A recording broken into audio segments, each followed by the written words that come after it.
Tong, kan udah dikate, jangan belegot mulu lu di ubin. Masuk angin kan lu? Dah, lagi sakit omel mulu.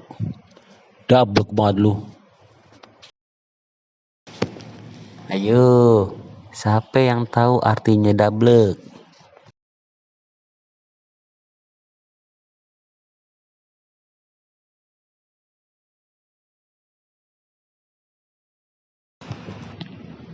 Dablek tuh artinya keras kepale. Biasanya sebutan buat orang teka atau orang yang susah banget dibilangin, dinasihatin, dikasih arahan kalau diajarin.